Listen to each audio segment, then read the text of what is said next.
Hi guys, what's up mga katopak? Welcome to Chen Chinanen! So ayan, on the way kami ngayon sa Albay. Pero may kukunin muna kami. Kaya ayan, pupunta muna kami sa amin. Ayan, tapos kita-kita niya naman, nagsusungit siya dyan kasi nagmamadali na alas 5 na kasi dapat alas 3 kami aalis eh. So yun, dito sa area na to, dito na kami sa Laguna part. Nag-reminis nga kami ng pagbiyahe namin dito pag pupunta kami. Lalo na siya pag pumapasok siya galing opisina at umuwi araw-araw niya binabaybayan guys. Kaya kita niya memories na yan. Walang tatalo sa pagiging kamote niya. Kahit nasa sasakyan na green. Hahaha. Chill lang. At sinusubukang iwasan ng lubak kasi alam namin mamaya maraming lubak. Ayan na nga, andito na ako sa province of Quezon. Sobrang haba ng binaybay namin. Sabi nga, ayon sa Waze, 12 hours, 10 hours lang kami babiyahe. Pero tingnan natin kung gaano kabilis to. Mabilis-bilis pa yung biyahe kahit ang init. Sige, laban lang.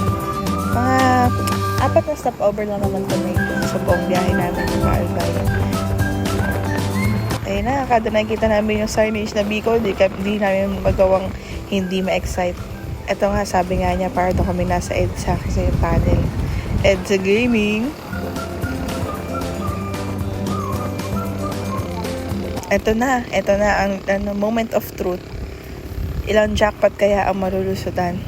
Kahit gano'n talaga kaingat, pero wala. Welcome to Pagbilao, ang Lubak capital of the Philippines. Charot. Pero grabe talaga Lubak. May nakasalubong pa kami sa 7-Eleven. Binibigyan kami ng warning kasi grabe daw talaga yung Lubak at wag daw basta-basta sisingit kasi daw madulas yung kalsada. At syempre, para sa pat naging jowa ko tong baby ko, ang pinakamahilig dumaan sa bawat Lubak. Kahit kita niya na, isushoot niya yan. Shooter yan eh. Sana all, pati sa basketball. Pero yan, so far, sakto lang, hindi naman lahat ng butas ay nalusutan. Pero kung mananalo siguro kami at bibilangin, ako baka jackpot na kami. Ayun nga sa Google Maps, 6 hours and 44 minutes na lang ang biyahe namin pa Albay. At yun nga, sinusubukan niyang bilisan kaso hindi talaga, lalaki ng truck, baka pa kami yung maipit. At yun, nagawa naman niya na iwasan yung iba. At kahit mga higit 4 hours na kami bumibiyahe, napaka-excited na kami sa part na to kasi malapit na kami sa Bituhang Manok. Buti na nga lang din, medyo na-late kami sa pagbiyahe kasi maaga na at madilim. Nakakatakot pa naman sa lugar na to kasi zigzag nga at baka mapano pa. Ayan, napatigil pa nga siya dito sa Bituhang Manok para picturean. Galit na galit na nga to pagka tumitigil kami. Naku, titigil lang kami mga 5 minuto lang or 3 minuto para lang talaga magpagas at kumain ng mabilis ng tinapay. Syempre, nagugutom tayo sa biyahe. Pero ayan nga, kinabahan pa nga ako ng bracelet kasi binaba niya yung paa niya. So baka kinabahan siya sa pag-curve. Pero grabe, ang solid. Ang ganda-ganda ng nature. Grabe, ang galing talaga ni Lord. Ayan, mga time na talaga ninanam namin. Kasi nga, ang ganda ng lugar eh.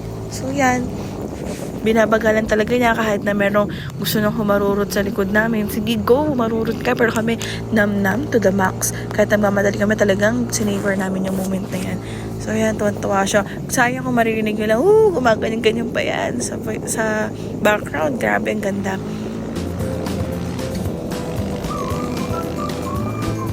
Buti na lang din at may extra kami at nakaka-capture talaga yung mga ganyang moment na maganda na hindi basta-basta nababalikan. At first time namin dumaan kaya grabe, very memorable para sa amin.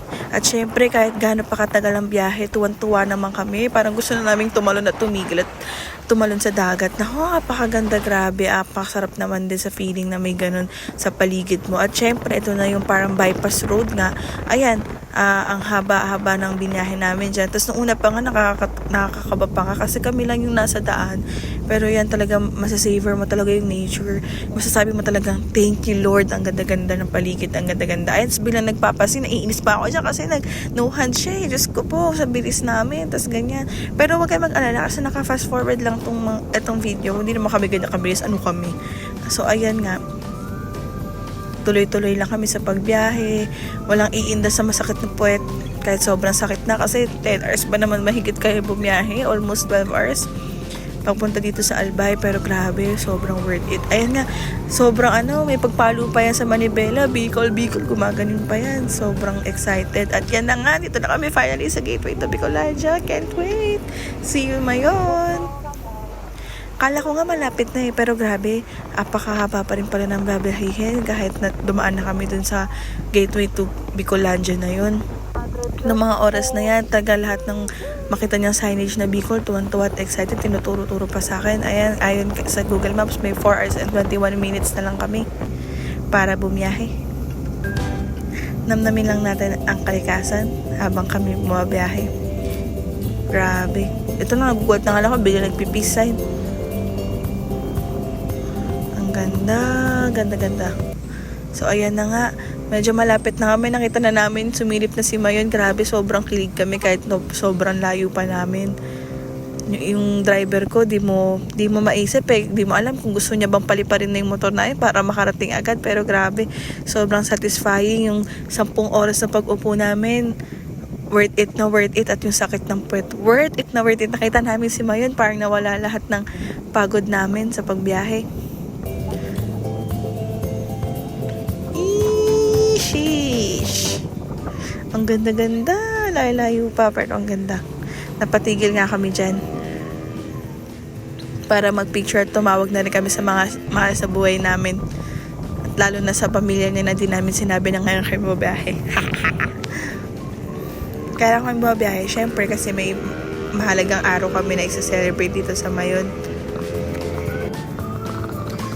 Ayan, tamang motor lang. Grabe, thank you talaga Maxi. Ligtas tayong nakarating dito sa Albay. At syempre sa aking baby sa pag-drive naman ng mahigit 10 oras. Ginusto natin to pero mas gusto mo to.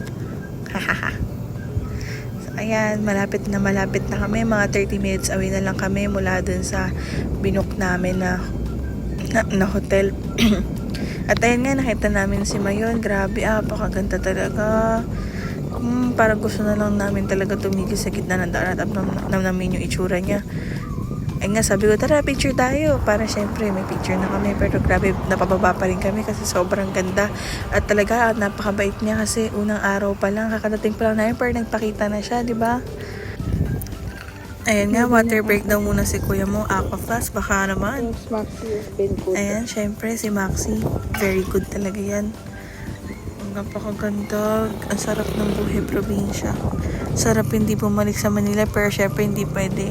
Tapos ito na yung napanood namin sa vlog na adventure. Grabe, kala namin kung ano yung daanan. Meron pang patubig.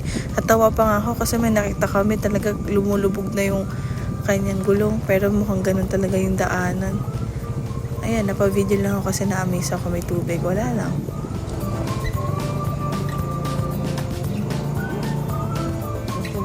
Yan, mga na lang kami nito, 15 minutes away na lang dun sa titirhan namin.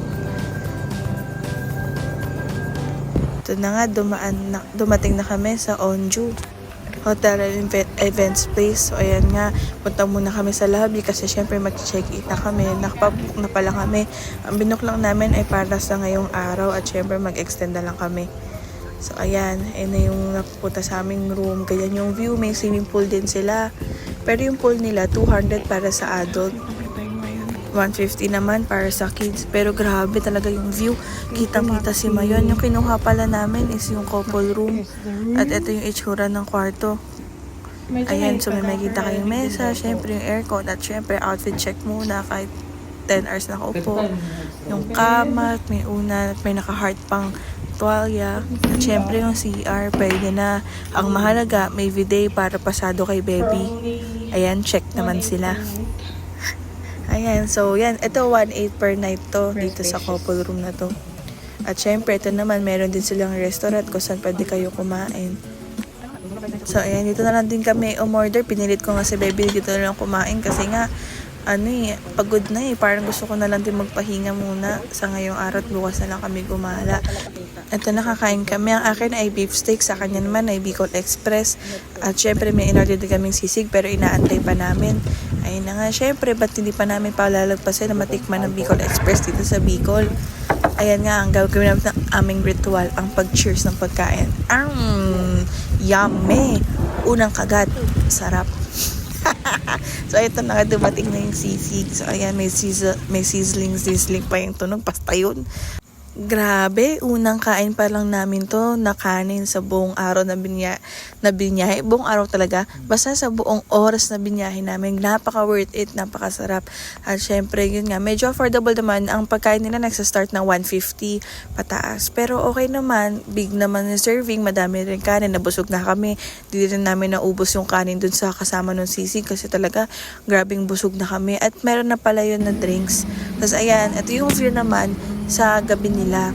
So, ayan, yung restaurant nila. Pag sa ibang chairs kayo, pwede pa rin naman kayo po. Yun nga lang, self-service. Tapos nandyan yung lobby nila. Meron din silang parang mini sari-sari store. Basta may nakita ko yung pasit katon eh. Siguro pwede kayong po-order. Tapos yan, si Mayon, di na ganong kita. Pero, grabe, maganda pa din. All in all, maganda yung lugar. Very recommended naman. At maganda dito, 24 hours to. So, kung katulad namin, 5 p.m. kami dumating. Ang check-out namin is 5 p.m. din. At yan nga, medyo marami na rin dumating sa ngayong araw na to. At syempre, di matatapos ang gabi. Dito kinakantahan si Baby kasi ito naman talaga yung pinakamalaga. Ang celebration ng birthday niya.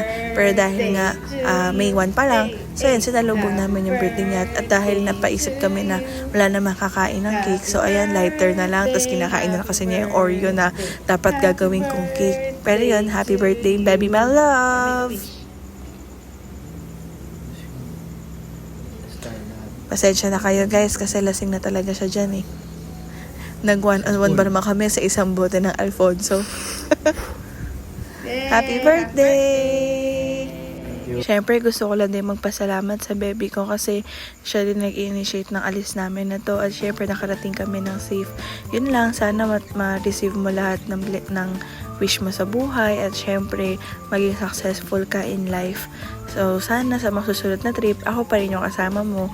Pero yun, pinagpipray ko lang din yung kalusugan mo. At syempre, sana bawas tigas na ng ulo at ang pag-inom ng alak. Yun lang. Happy birthday, baby, my love. I love you. Happy birthday.